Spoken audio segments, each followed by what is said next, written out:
Lori and Jenny. Today, we are so excited to have Meg Smit on the show. Meg, welcome. We are going to talk about her journey of being a mom, being an entrepreneur, being in the publishing and marketing industry, and also currently working for being her best version at Best Version Media. So we're going to talk about all the things with her today. We are so excited to have you on the show, Meg. Thank you for joining us. Yeah, thanks for having me. Excited to be here. Yeah, so let's start where it all started, way back when. So yeah, what kind of led you to your current path of being where you are now as a mom and in your career? Yeah, so like a lot of gals out there, I had this big job, career kind of identity, and then when I was having my first kiddo, I was like, well, can't work here anymore because I'll never see this baby. So I would like to see my baby. So it was interesting because I was a high-level operations leader and they had opened a VP level role in this organization and they wanted me to take it, but I had not formally applied because you had to go through the system because I was already pregnant. And I was like, I think I'm going to leave. So they were like, why haven't, my boss is like, why we created this for you. Why haven't you put your name in? And I was like, because I think I'm quitting. But there were two reasons.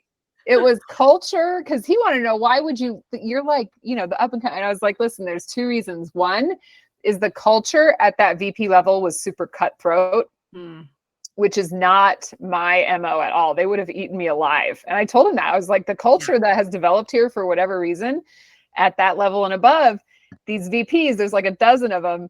There's 3 C-level positions and they are cutthroat. They are trying to win one of those positions should they open up, and they're really mean to each other. They were nice to me because I was a level below, but I was privy to all of their underhanded things. And so I told him, I was like, that's not me. That's not the culture I will survive in and thrive in.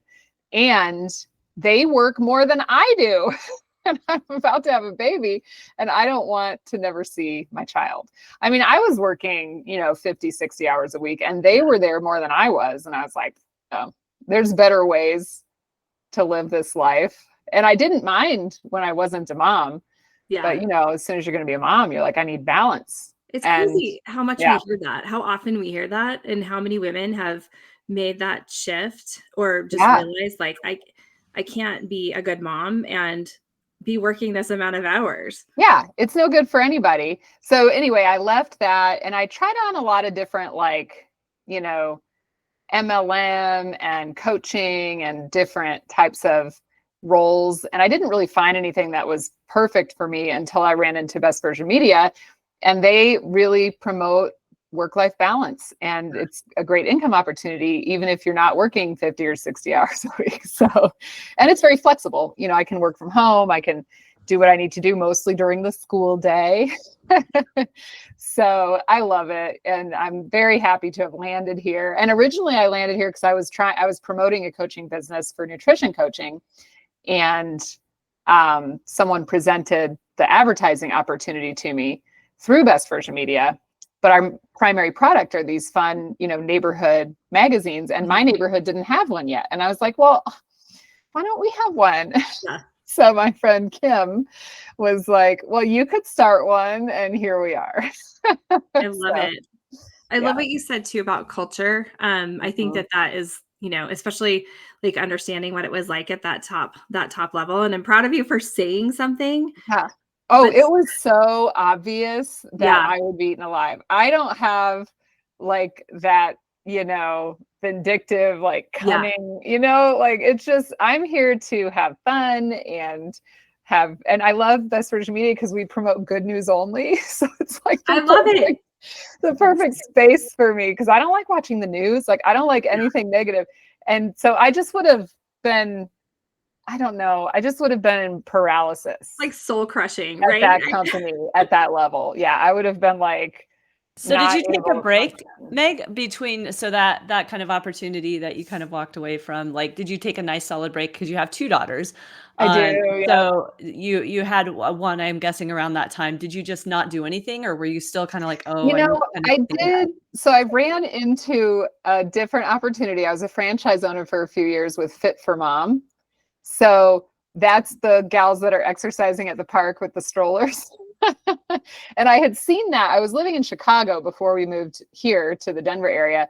And in Chicago, I had seen the Fit for Mom group many times at the park.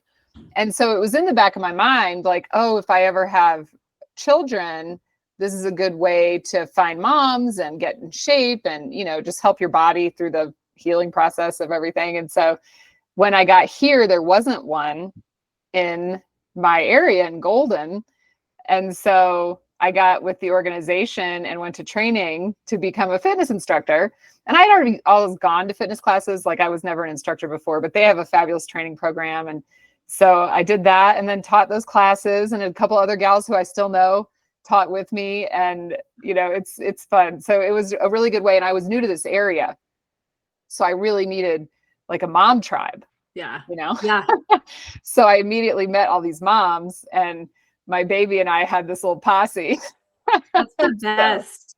Yeah. So I did that, And and that was very fit. part-time. I mean, it was just a couple hours a week, you know? But it was really fun. Nice. And so after that was kind of after you kind of ran your, how many years was that? Like you said maybe 2 or 3 years you did that? I did that about 4 years. By the time I had two okay. kids, Okay. it was really hard. Yeah. So I got basically to the point where my second kiddo was about 2. And I was like, I mean, this is, and then the older one was in preschool. So we had that to contend with schedule wise. Yeah. So, and I also had developed a bigger interest in nutrition than what fitness. Fueled that? Because you kind of told us a little bit about like what sparked that, but tell. Yeah. Well, like be. many people out there, I have celiac, but never knew it. So Yeah. for years, you know, my entire childhood and everything, I'm consuming gluten at every meal and, you know, didn't know. And I, you know, was born in 78, so I'm 45. And so the news and the knowledge about gluten didn't come out till I was close to 30. Yeah. And I was like experiencing, partially because I was working so hard at that company before, you know, transitioning out to have kids. And I was work hard, play hard, consuming gluten constantly. And I basically, my body my health bottomed out. And in the span of like a year or so, I gained, or no, I guess it was like 2 years. I gained 30 pounds. Wow. Yeah. There's no pregnancy involved. This is just what was happening. My face was bright red. My hair was thinning. I was constantly sick with, you know, viruses that would in my body turn into bronchitis. And I've had pneumonia multiple times. So like just all these things were happening, and I was tired all the time. And my now husband at the time was like, I think you have like a endocrine system issue. I'm like, what's an endocrine system? Yeah. How did he even know that? Like, how did he get there? His family is medical. Okay. And he is a pharmacist. So, okay. You know, he had an addict, whatever. He knows more about my body than I do. So he was like, you need to go see an endocrinologist. I'm like, I don't know what that is. But I found one. I went, and she was like, you have Hashimoto's, autoimmune, which is very common for people that have celiac. But I wasn't hypothyroid yet. She just started monitoring me. But it was clearly affecting my energy and stuff. Yeah. And then I went to I was having a lot of pain and inflammation, especially in my right arm. And I thought, you know, computering, mousing, like carpal tunnel, whatever. So I went to this hand surgeon, and he was like, they did the carpal tunnel test, which let me tell you, it hurts. It's terrible. They put like this microphone in your wrist, in the joint, and it like listens to the blood flow or something. I don't know. Anyway, that guy was like, well, you don't have carpal tunnel, but I can do the operation anyway. And I was like, what the heck? No. I'm gonna go. I do not understand the words that are coming out of your mouth, sir. I'm leaving. So then I was like, who else can help me with pain? And I thought, oh, chiropractor, right? Like I've never been to a chiropractor. So I went to a chiropractor, and he took one look at me, and he was like, you have a gluten intolerance. And I was like, what's gluten? So then we went to this whole education. He's like, you know, it's in wheat. A lot of people can't process it. And when they can't process it, they look exactly like you. And so then I got off gluten. And really that meant at that time going on a whole food paleo style diet, because there were no gluten substitutes that didn't taste like sand. You know, it's like there wasn't other bread. So I went on this whole food diet. I learned to cook things. and I did do some traction with this chiropractor because I had had like a car accident in high school. So there was a bit of a nerve situation happening, but that all got fixed. But mostly the diet, and then immediately went back to normal. The weight fell off, my skin cleared up, my hair thickened again. I had good energy. It was crazy how fast. It was a matter of months. Like, okay, I was gonna say, how long did it take for you to be like, because it's really freaking hard to give that stuff up. But if you feel, and I have a nightshade thing, but I haven't had nightshades, which people probably don't know what that is. It's like tomatoes, potatoes, peppers, eggplant.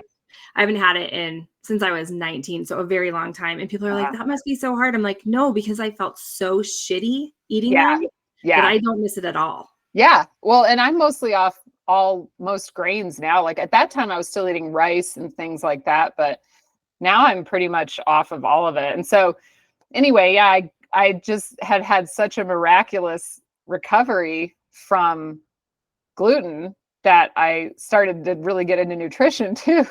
Because I was like, everyone needs to know. I have a question on that. So obviously you kind of had it, and this is my lack of knowledge on it. You had it your whole life. So why at a certain point did it get so bad? What was it? Was it you excessively eating those foods that set it off? Or it seems like there was kind of this tipping point where it was like, maybe you were feeling great, but all of a sudden, like you said, the weight gain and everything. Was there kind of... Yeah, I think it was a cumulative effect, honestly, and that I was working so hard because I was seated at a desk a lot. You know what I mean? Like I had all these lifestyle things too.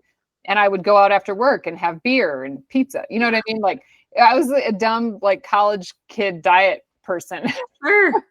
And so, when I was a child, at home, we would have bread and wheat and all of the noodles and everything, but we would also have protein and vegetables, you know what I mean? And then when you're out of the house, you get lazier and lazier if you don't have kids, and just eating out a lot. I was in the city of Chicago, which is tons of good restaurants, and I was making good money. So I ate out a lot, so it was like definitely a lifestyle combination. Like I was consuming probably more gluten than ever before. And I wasn't taking care of myself. So I was immunocompromised, really, because I was work hard, play hard. So I wasn't exercising. I wasn't getting good rest. I wasn't, doing all the things that support your immune system. And celiac is, very immune system related because you're having a reaction to the gluten protein. So did you ever read the book, The Autoimmune Solution, by chance? I don't think I've read that one. I've read so much on it. It's good. It's it's heavy. And honestly, it was hard for me to read because it's like, you feel like you have to give out so many things, but the way she describes it, and I really like this, is it's like you're born with an empty bucket, right? And you start pouring stuff in the bucket, like toxins, environmental stuff, all this kind of stuff. And then eventually the bucket keeps filling and filling and filling until it overflows. And that's when you see the autoimmune stuff pop up. But it's actually, for the first time, because I've had so much autoimmune stuff, for the first time I was like, okay, that makes sense to me. Yeah, it's a matter of a lot of things building up. It's cumulative, when you start having those reactions. But now I've got other things like celiac is difficult because it also limits your nutrient absorption. So, your gut doesn't absorb the other nutrients that you're eating if you're eating gluten and you have celiac. So like now I have early onset osteoporosis, right? So I have to do a bunch of stuff for that. Jenny can talk all about that. Yeah. And I think I told you, Meg, that my doctor, who was phenomenal, by the way, but he told me that he sees the top two things that he sees in younger women with osteoporosis: celiac and untreated, like hormone replacement, people that don't do hormone replacement and their estrogen dips and their bones just can't recover. Yeah. So anyway. Yeah, fun stuff, right? Yes, good time. So what is your diet like right now? Like a glimpse into your day-to-day eating for those that, are like, what do you eat? I ask Jenny that a lot because she's got a lot of restrictions. I'm like, what do you eat? Like, I mean, because I feel very lucky. I've kind of been able and never had any allergies or anything. So I'm always, and I think people are very curious, like, how do you manage your diet to really be full and enriched with all the things you need when you have to kind of dance around certain things? Yeah, I mean, it's basically just paleo eating, I just don't have a lot of processed food. Every once in a while, I'll treat myself to the Akova restaurant. I don't know if you've been there, but it's in Denver. Oh my God. It's like it's all gluten-free. So it's gluten-free chef prepared, like Oh, he's wow. celiac. So anyway, that's like my rare treat where I'll go get something, breaded or Yeah. something like that. But other than that, it's just a very, regular old whole food diet, meat and veggies. And I don't do a lot of grains, like I mentioned earlier. Mhm. So, even rice or and I don't do a lot of substitutes of gluten products because those can have issues too, because they're almost more processed than the gluten product, right? So Yeah, you end I up know. almost tipping the scale the wrong way. And I'm very happy with, a whole food diet. It's fine. Like it makes me feel good. I'm fit and I don't have digestive discomfort, which Yeah. I would with all that other stuff. So I'm very incentivized. Yeah. Do the kids have it? Have they shown any sign? One does, I think, and one does not. So Okay. I haven't gotten them officially tested, but the older one, she's 10 and she bloats and has Yeah. discomfort when she has Mm. gluten. And she's very capable of avoiding it. She totally gets it. She's been Yeah. raised, to understand Yeah. it. So she'll go to parties and she won't eat the cupcake and, she gets it. The Yeah. little one seems to not have any allergies. So she can consume half a pizza and her stomach is flat as a board. She's 8 Oh my and gosh. she weighs 50 pounds. Like she's Oh just my gosh, she's tiny. a tiny little person and eats a lot, but she's a very high metabolism, doesn't seem to have any issues. And so, we'll see how it shakes out. But so far it seems that one has it and one doesn't from just Luckily, observation. it's so much easier now to have something like that than it Yeah. used to be, right? Yeah. Like they know more, they know how to like just avoid it and you feel so much better. Yeah, So my older one, so the neighbors have a little 2-year-old has a wheat allergy. So it's not okay. celiac, she's allergic to wheat. And my older one, we were at that little girl's older sister's birthday party and they had like gummy candies, Yeah. like the worms and stuff. Yeah. And apparently those have gluten. I didn't know that, but my Yeah, oldest some of daughter them did. do. And she That's saw the little crazy. one with the wrapper and was like, no, Oh my gosh. you It's got to get crazy that the away stuff from that her. they have. Yeah. I mean, I'm like, that does not need gluten in it. Yeah, It it just doesn't even means make insane. sense. It's a gummy candy. But my Yeah. oldest one, she reads all the labels. She's very good at because she doesn't want to feel the discomfort either. Yeah. And she also gets a respiratory response, which makes it hard to breathe, right? Like she gets, Mhm. swollen nasal passages and stuff, and she doesn't enjoy that. So she's Yeah. really good at avoiding it, which is great because she'll have, better outcomes than mommy did. Yeah, for sure. So Isn't it interesting? Like, I was actually having this conversation with someone the other day about allergies. Like, if you think back to when we were younger, right? Even though, I'm in my 40s and Jenny's still in her, early 50s. Um, anyways, but how many kids did you know in your class that had peanut allergies? Or how many kids did you yeah. know that you didn't? And maybe they No. had it, but it is interesting to think like what's changed over the years with all the processed foods that have really caused people and children to start having more of these allergies. It's very interesting, right? Either we just didn't know about them and we didn't care, but I do think there's something to be said about Yeah. the way food is made these days that Yeah. Well, it's even how it's clear. grown. I mean, Yeah. the gluten today is not what it was when we were younger because it's just more I mean, the plant itself is a different plant because they've Yeah. treated it genetically. It's, they're all modified and who knows how that's going to play out, right? They I talk know. about like there's a super gluten now, right? So it's like Crazy. more negative effects from that protein than there was in the natural original wheat plant. Yeah. So yeah, it's a Well, very interesting conversation. we went to Germany in the fall and I remember this from being in Europe before, but the food's different, right? So like when you go to the store, even the same product is made differently there because certain things aren't allowed there and they are Mhm. allowed here, which is really disheartening. And actually this morning on the Today Show, I was watching, it was on in the background and they were talking about sunscreen. I guess the sunscreen here is different and it's not, people are saying it's not nearly as good. And there's actually a lot of concern around it suddenly. So I'm like, oh my God, why do we do Yeah, this to ourselves? yeah. Always trying to cut corners and, Yeah, like just put the cheap fillers ignore in. yeah. And we all, I So think, also come from back in the day where, like, my mother never put sunscreen on me. Like, I I don't know. ever remember having sunscreen in our house. Like, I mean, we would just get burnt and, like, that was that, right? But now it's like you try to lather up your children anytime they go Yeah. anywhere outside, right? I think it's so different, and I look back and I'm like, did we not have sunscreen? Like, did you just Yeah. not? I don't Well, we had it. I grew up in care. I don't know. Florida. So in Florida, we definitely wore it. And I would burn. My mom was she has like darker skin. Yeah. And my older brother had darker skin. So they seemed fine. And then along comes me with this fair skin. And she learned real quick what sunscreen was. Yeah. Because I was getting burnt. My daughter, and to your point, Lori, we lathered our kids up, right? Like, and so then my kids became very good at putting sunscreen on. Like, it just wasn't a question. But then my daughter went to spring break in San Diego. She's 18. She went with a friend. They forgot their sunscreen and they fried the first day. And they were, like when you fry and you're like uncomfortable sleeping and you can't move, like they had that experience. Oh. And I'm like, I don't think in 18 years she's ever had that happen before.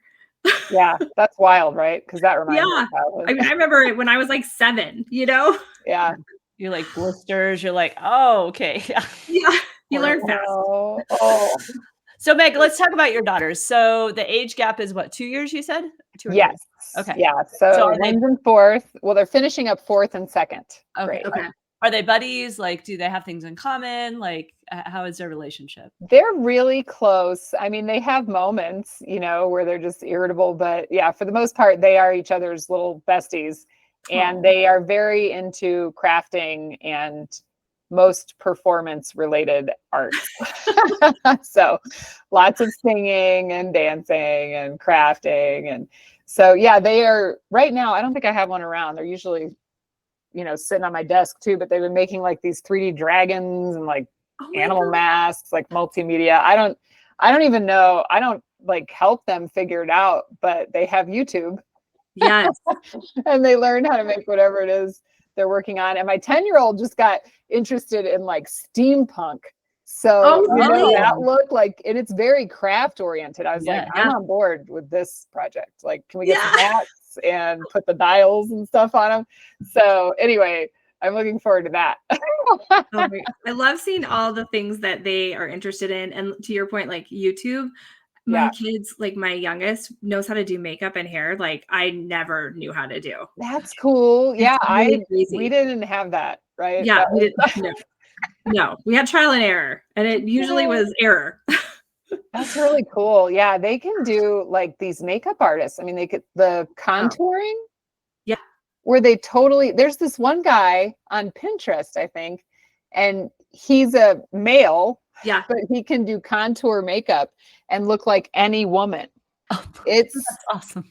Crazy. Like he has all these and he shows you how to do it. I'm just like, I do not. It's like, amazing. It cute, but it looks magical. It is amazing. Yeah, it's really cool. I want to talk about, so a couple of things that I saw, and I think we've talked a little bit about this too, but on your LinkedIn, you talk about a couple of books, The Go-Giver being one, and Think and Grow Rich, which is not Think and Grow Rich, but Think and Grow Rich by Pam Grout. Yeah. And what I liked about that is because it kind of embodies your personality, how you like to operate, going back to the culture piece and why you chose Best Version Media. Tell us a little bit about like your work philosophy and how those kind of play into it. Yeah. So I have always been like a compulsive connector of people. So like, I'm always like, oh, you got to meet this person. Like you guys will jive. You and Jenny are the same. Oh my God. I know. I love it. It makes me so happy. Yeah. Yeah, it does. Like you're connecting people now. They're going to have fun together. I'm all about fun. Like I want more people to have more fun. So in this industry, what I didn't realize is it would really fill that bucket for me. So our magazines connect the neighbors together. So people connect with each other that way. And they also invite neighbors to events and, all of the things. So we get a lot more neighborhood connection through it. But my sponsors, it's my job, right, to help them grow their businesses. Yeah. So I always end up and I tell them in the beginning, like, you might have to tell me to calm down a little bit. Right. I'm just saying, I will be thinking about you and I will be connecting you with people. And I could overwhelm. So I'm fine with feedback. You can tell me, like, just give me a week to deal with the people you already sent me. Then we can continue. Know your role, Meg. Yeah. So, but yeah, so like there's a kava bar here in Applewood. So kava is like a ancient tea alternative to alcohol kind of thing. And they have this whole community, and this is their second location. And a lot of the neighbors were coming in, and multiple people told Deanna, the owner, they were like, you need to call Meg because we can tell there's not a lot of people in here. She'll get it going. She publishes the Neighborhood magazine, but she's also just going to connect you. So anyway, multiple people told her that. And I don't know who these people are because she didn't know them. They were just like strangers to her, and she didn't like write their names down, but she called me and was like, hey, there's a bunch of people coming in here. I just opened this business. Can you come talk to me about this magazine? And so she came on board, but now I'm emailing her all the time. I'm like, hey, here's this guy. He runs this program called Go Sober. I'm pretty sure that's a good connection. Here's this person. So yeah, it's a very, just innate need for me to do that, to connect people. And so this is the perfect type of role because, I do a lot of networking and I host networking happy hours. And so I'm always just like trying to get people together. And so, that's awesome. Kind of, that's so important as like a small business, the connections that you get from meeting people like yourself and just being dialed into other local businesses. So specifically, I want to talk about the magazine. So as we know, everything is so digital these days. Is there actually like printed publications that you're still doing? Yeah, so we have about 25 neighborhoods we work with in Greater Denver, but we're a national company. We're in every major market in the US and Canada. We have about 1,400 communities all in all, with local people like me, in those neighborhoods doing the publishing work. And I have a team that helps me. So we have writers and I have other nearby publishers. We kind of work as a team. So the magazines get printed and mailed every month to the neighborhood. And they always feature a resident or family on the cover who volunteers just to be the celebrity for the month. So we interview them, we tell their story, we do photos. And yeah, it's really fun. And one of my neighbors, actually, I'm so excited about this. They're going to do like a Dia de los Muertos for October because they already do this every year. So I'm going to get a really cool October cover in Applewood. But yeah, we're in, a lot of the neighborhoods in Greater Denver, but definitely not all. So, if anyone's listening to this and wants to start something up in their neighborhood, by all means, I can connect you. And then I did take on a leadership role. So in addition to publishing, I was publishing 3 magazines, Applewood, Golden, and Wheat Ridge. But once I took on the leadership role, it was a bit too much. So I've got a couple people taking over Golden and Wheat Ridge. I'm going to stick with Applewood where I live. And then I also am a division leader in the company. The company is split into 30 divisions, and I have Colorado, New Mexico, and Oklahoma. So that's my area. So there's about 50 team members throughout those metro areas who I support just on a day-to-day basis. So yeah, it's a great, company, and I get to participate in a lot of new tests. Oh, this is fun. We're launching. So there's this website, kitch.com. It's a food website, culinary. kittch.com. And we're launching a program where we will have a Kitch culinary section in the magazine, and then we'll have a city site on their page where we can feature local restaurants, chefs, mixologists, sommeliers, anybody food related. And those people will get to be creators on that page. So they'll be able to put videos and recipes and photos and any kind of content they want on that city page on kitch.com. So it'll be really fun. And then we'll feature them in the publication too. But yeah, any food related businesses, like I've always wanted to have like a dining guide or, something like that. But you get the creative outlet. So it's like community, creativity. Yeah. And I don't know about you, but like growing up in the, 80s, pretty much magazines, I was obsessed. I had so many magazines. I kind of wish I didn't get rid of all of them, but it was all the teen magazines and 17 and Cosmo and all that stuff. And I would look forward to the day that they came every month. And so there's something too like tangible. And then having kids, I was like, God, I don't have time to keep up with them anymore. But now that my kids are older, I'm like, I really miss them. Yeah, it's fun. I mean, people like print, although, and I think people are aware of that now. There was a brief period of time where everybody thought everything would be digital. Yeah. But the real truth is people like tangible things, and they like things about their neighborhood and about their community, and they want to get off screens. Yeah. You know, you don't I want actually to wonder if there'll be an uptick in print again. It's like, if we can come up with paper that like people don't worry about, Yeah. Well, wasting. there is that component of it. Yeah. And I actually did an MBA in organizational sustainability long ago. And we do work with printers that are on the lighter end of things, but I also plant trees with the Arbor Day Foundation every month, just to offset the pages that are being used for my publications. Yeah. Yeah. And you'd be very surprised how many trees you can plant with them. So that is so cool. Yeah. And it was only a few trees a month, honestly, but I went above it because I was like, I mean, I can give you $75. Like, I'm not. Let me just do 3 trees. No, I love the print. I mean, myself, I went to school and I got a degree in journalism, and that obviously has changed over the years. But for me, like, I used to love, just like Jenny with magazines, I used to love getting the newspaper. Like, I love getting the newspaper every morning, right? Like, in the actual act of sitting there and like going through the newspaper, and like, it's just, I feel like the kids today, they're not missing it because they never experienced it. And I think that's the difference, is like those of us who had that really appreciate it and get excited. Like, when we get those little hometown magazines, and newspapers, it's so fun, right? It is. I even read the rec center guide. Yes. There's not any like news in it. I do that too. Is that weird? Like, okay, good. Yeah, no, I read anything local. I pick it up. I look at it, and our publications not only have that featured resident component, we also do like a local neighborhood event calendar. We feature local nonprofits. We, feature any content by the neighborhood.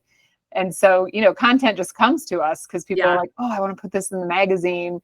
But I will say the younger generation, like my kids, they read voraciously. So they're just they're into this Wings of Fire series. And then there's another one like Fable Town or something. Anyway, they're reading paper books. Like they're not on devices. My kids read paper books too. Yeah. So I think they're definitely going to value handheld print media for a long time.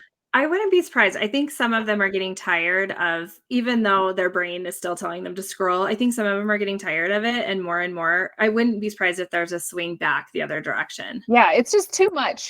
Digital is like overwhelming and disruptive, and you don't gather the material and remember it like you do with print. Like it's very skippable. Yeah. And so that does, eventually they lose interest. It's very like squirrel, right? That's why I like to read like actual books, because like if I'm reading anything online, I'm totally distracted. I'll get a notification. I'll see, like, I can't like focus. But if I have something in my hands and all the technology's off, I'm like, oh, I'm reading the words. Like, I love it. Yeah. It's just so much, I don't know, of a better experience, and we work a lot on the computer.